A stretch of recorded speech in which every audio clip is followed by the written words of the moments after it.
그래서 지금 아까 초반에 말씀해 주신 것처럼 예. 매월 어느 정도 퍼센트는 적립식으로 매수해가는 게 나쁘지 않다. 장기적으로. 그러니까 단기적으로 만약에 뭐 6개월 보고 한다 그러면 하지 말라고 저는 말씀드립니다. 예. 요거 100조급 역대급 빅딜이라고 하는데 이거 진짜 될 수 있는 건가요? 될 가능성이 크다고 봅니다. 이거 좀 잘 봐야겠는데 진짜 이게 한번 기회일 수도 있을 것 같은데. 그리고 그 교수님의 그 책을 보면은요. 그 앞에서 이제 반도체 다뤄주시고 뒤에서 이제 자율주행 얘기해 주시잖아요. 그러니까 이게 자율주행이 발전할수록 반도체 산업에도 큰 영향을 미친다라고 되어 있더라고요. 예, 맞습니다.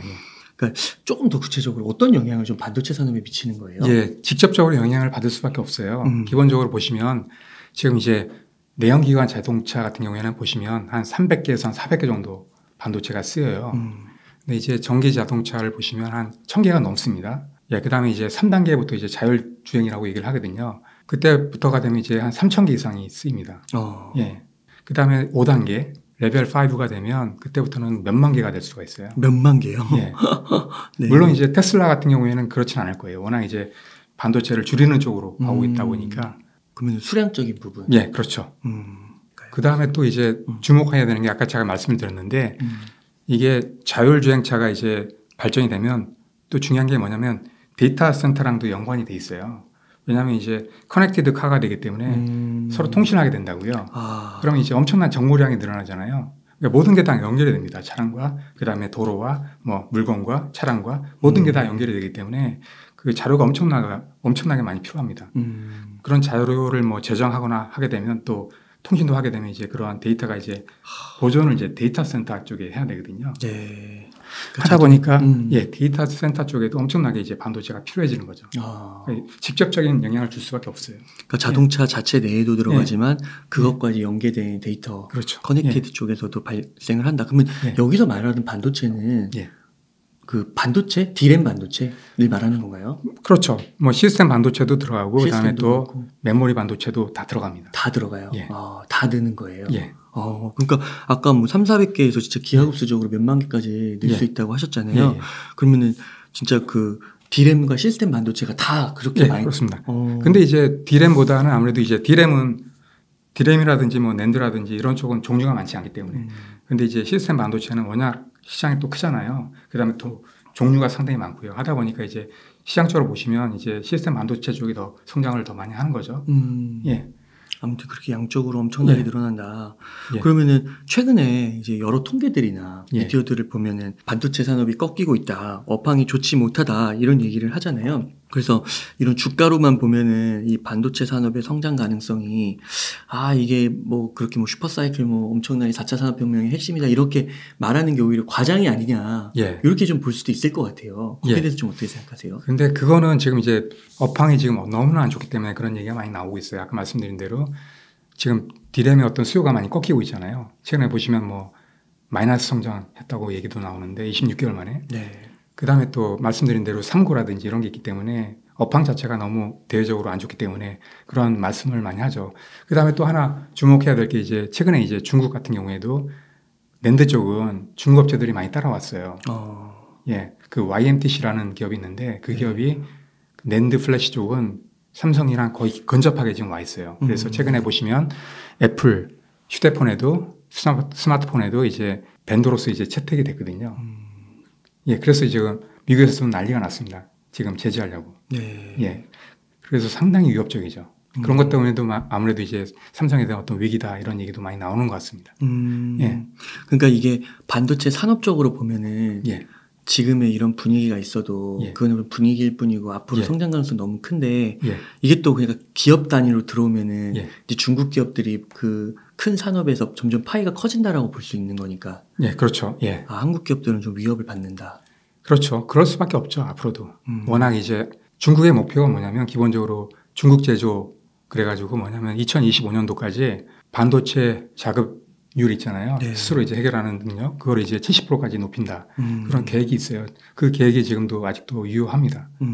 하다 보니까 그 계획대로 되고 있지는 않아요. 지금 한 20%채 못 되고 있는데 아무튼 그래도 이제 계속 그런 식으로 이제 가고 있기 때문에 상당히 위협적이죠. 그러면 삼성전자, SK 하이닉스는 좀 앞으로 어떻게 보세요? 근데도 불구하고 저는 이제 괜찮다고 봅니다. 그나마 다행인 게 지금 아까 말씀드린 대로 미국에서 그런 제재를 또 하려고 막 그래요. 낸드 쪽도. 그런 움직임이 있고 기본적으로 이제 그 메모리는 크게는 이제 두 개잖아요. 말씀하신 대로 이제 D램과 낸드 플래시인데 딱 보시면 이제 차이가 좀 있어요. 어떤 게 있냐면 그 낸드 플래시 쪽은 기술력이 약간 좀 낮아요. 근데 이제 D램 쪽은 상당히 높습니다. 그래서 이제 낸드 쪽은 많이 쫓아왔지만 D램 쪽은 아직까지 기술력 차이가 상당히 납니다. 3년 이상 납니다. 그래서 그런 차이가 있기 때문에 아직까지는 그 정도 위협적이진 않습니다. 물론 이제 그렇다고 뭐 방심하고 있을 그런 사이는 아니지만 그래서 그런 게 있고 그다음에 또 특히나 이제 D램 쪽은 중요한 게 뭐냐면 그 삼성 같은 경우에는 지금 이제 DDR5도 지금 나오고 있잖아요. 그게 뭐냐면 이제 최근에 이제 EUV 공정을 사용하고 있어요. 근데 지금 이제 아시다시피 이제 중국은 EUV 공정을 사용을 못 합니다. 예. 제재를 한 거죠. 미국에서 제재를 하고 있기 때문에 그런 어떤 것도 이제 도움이 되는 거죠. 그러니까 이게 어떻게 보면은 삼성전자와 SK 하이닉스 쪽에는 특히 삼성전자 D램 쪽에서는 제재가 혜택이 될 수도 있겠네요. 혜택이 될 수 있어요. 그다음에 또 이 역사가 또 삼성은 길잖아요. D램 쪽은 개발한 어떤 역사가 상당히 길기 때문에 그런 어떤 노하우가 많이 쌓였어요. 경험과. 뭐냐면은 예전에 이제 치킨 게임이라고 말씀 많이 했잖아요.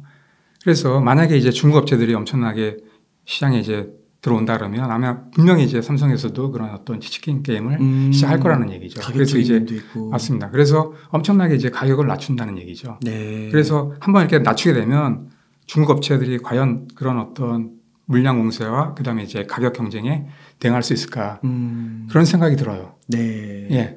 그러는 사이에 만약에 아까 앞서서 말씀해 주신 모빌리티 시장이 점점 커지면 거기에 또 엄청나게 그 D램이 들어가야 될 거고 그때 만약 그 기간에서 중국이 많이 따라오지 못하면 그렇죠. 삼성이 엄청나게 공급을 하면서 또 엄청나게 커져 있겠네요. 맞습니다.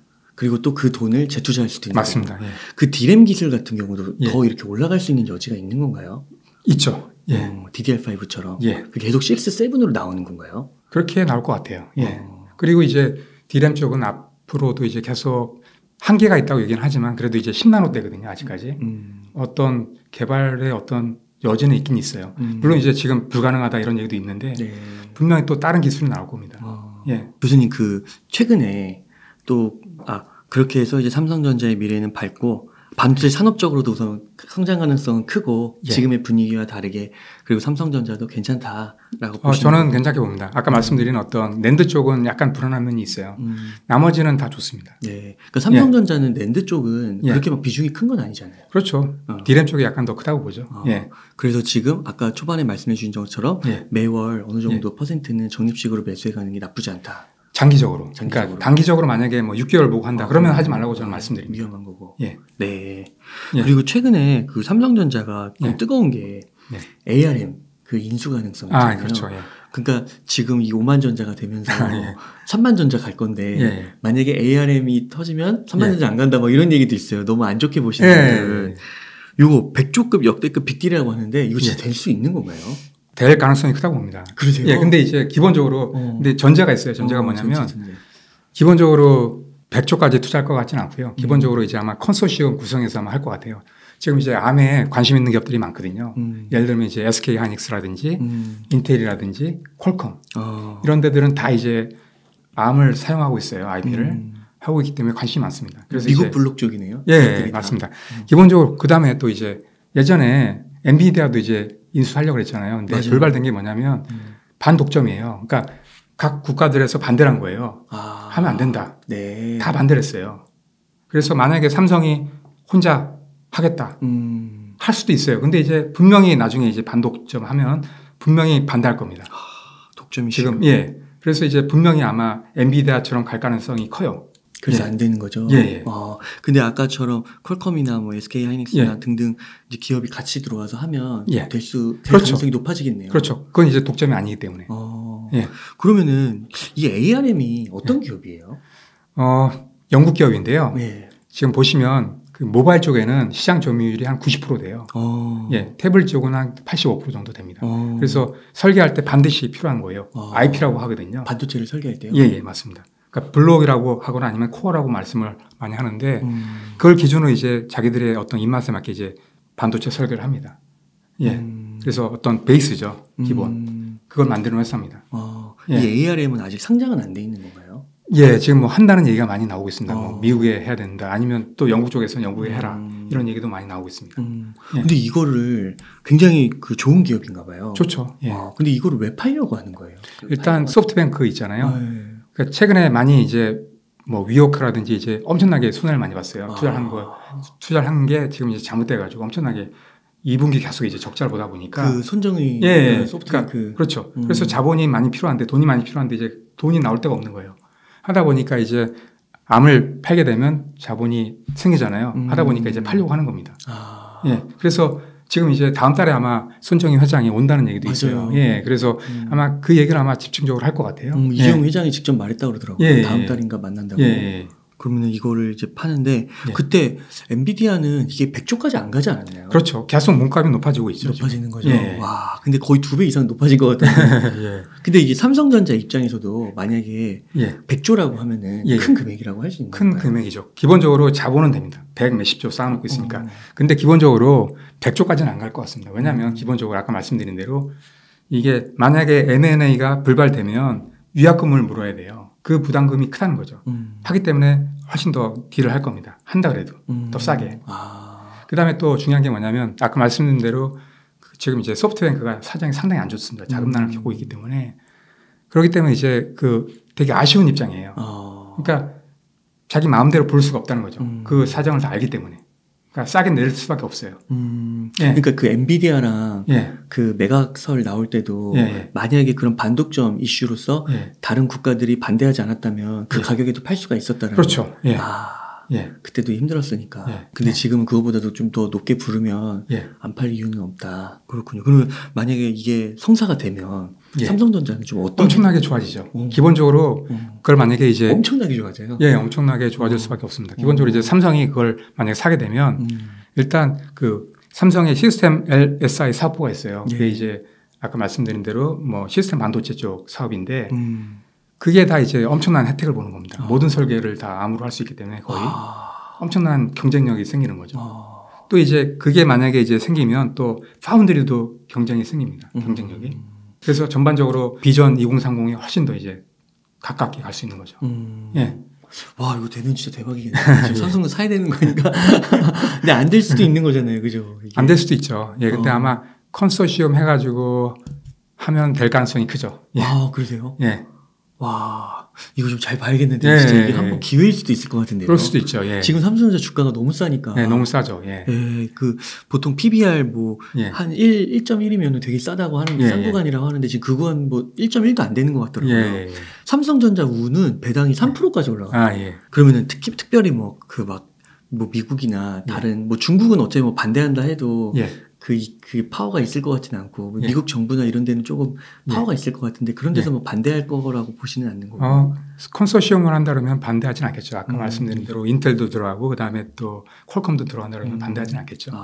그러면 그 지분 구조도 그게 삼성이 좀 높은 건가요? 그건 이제 뭐 협의를 하겠죠. 협의를 해야 되는데. 기업끼리. 그러면 지금 좀 이슈가 이렇게 부각된 거는 그냥 한국 기업이니까 좀 부각이 된 거고 막 일방적으로 삼성에게 유리하고 막 이렇게는 나오지 않을 가능성이 있겠네요.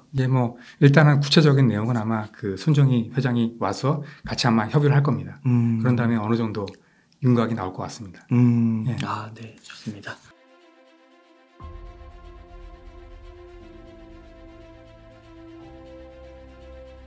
지금 모든 경제 변수에서 주가가 가소평가되어 있거든요. 이런 시기에는 주식을 떠나는 게 아니라 오히려 더 적극적으로 참여하면서 부를 늘릴 기회를 찾아야 된다는 것입니다.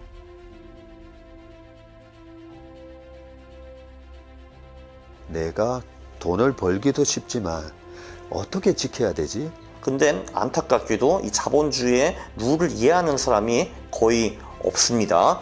이 자본주의의 성장을 이끌어나가는 기업에 우리가 투자를 했을 때 우리의 노후도 보장이 되는 그런 경제적 자유를 만들어낼 수 있는 거거든요.